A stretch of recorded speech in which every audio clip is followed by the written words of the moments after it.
What are we going to do with these guys on the tractor? Well, stick with me. We'll jump into this and I'll share it with you. Let's go.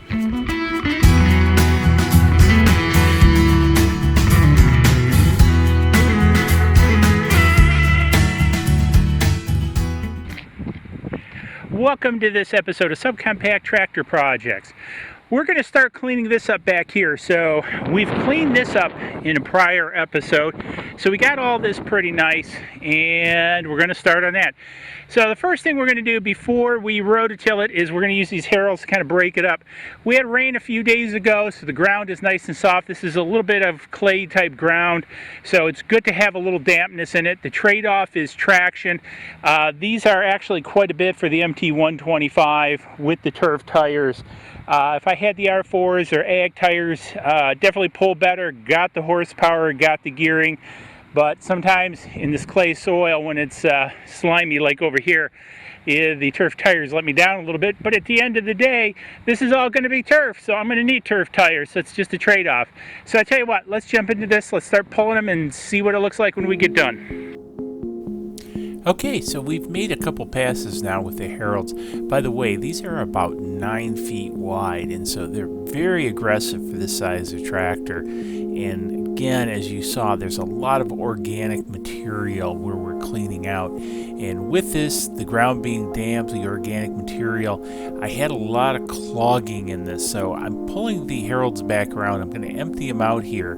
The shaking is the vibration of the tractor on the ROPS. Actually, the interesting thing is once the tractor is going, the vibration actually stops. It's just kind of when it's sitting there idling. But here I am kind of wrestling to clean these out because I've already moved the tines back. And usually if I do that, what happens when I pull forward, the organic debris just kind of falls out. Now, the other interesting piece is, notice I got it hooked up to the hitch on the 3-point with the 3-point to 2-inch sleeve adapter. And with this, I'm able to lift up the front of these Herolds rather than connecting it to the tow bar lower on the tractor. And this makes it a bit more effective for cleaning and also managing in the field. Because again, if I hit a damp spot, I can just pull up on the 3-point and the engagement of the tines is reduced to go through that, more mucky spot. So this is a handy way to actually tow this guy. So this has been working very well for me. Now I'm back here re-engaging the tines, so I'm going to get ready to go for another pull. I didn't get it all done, and we'll talk a little bit about this once we jump back into the main piece of the video because it was just getting late and a lot of plugging, a lot of organic material. And that's the one piece with this is, you make 2 or 3 passes and you're having to empty it out. So let's jump back into the video and see how this all turned out. Okay, so I didn't get it all worked up. It's starting to get dark out and a lot of organic material bunching up. So it's a lot of stop and go. As you can see, I've got some piles way off there in the background. And, here's what it looks like worked up. I wanted to actually, instead of from afar, bring the tractor up here a little bit closer and then have you kind of see what this really looks like. So again, these Herolds work really good after rain. It rained probably almost a week ago, but there's still a lot of moisture in the ground. And again, this ground has a lot of clay in it, and it's a bear to work up. But when it's damp like this, it actually does a good job. Now, one of the things you can see is it did knock down some of the vegetation, but a lot of it is still up. So what I'm going to do, hopefully if it doesn't rain tomorrow, is I'm going to come out here again. I'm going to try to work up the rest of it over there and then do another pass on this and then take the landscaping rake and make a couple passes with that to knock it down before next week hitting it with the rototiller. So again, what this is going to do is really kind of bring this to the surface to give the rototiller something to grab into and hopefully give us a lot cleaner finish, because when we start looking at this finish over here, I mean, it actually looks pretty good. I mean, I haven't gone in here with the rototiller yet, but a little bit farther on I have, and it's super clean, and so basically ready for turf, and so that'll be a whole nother video.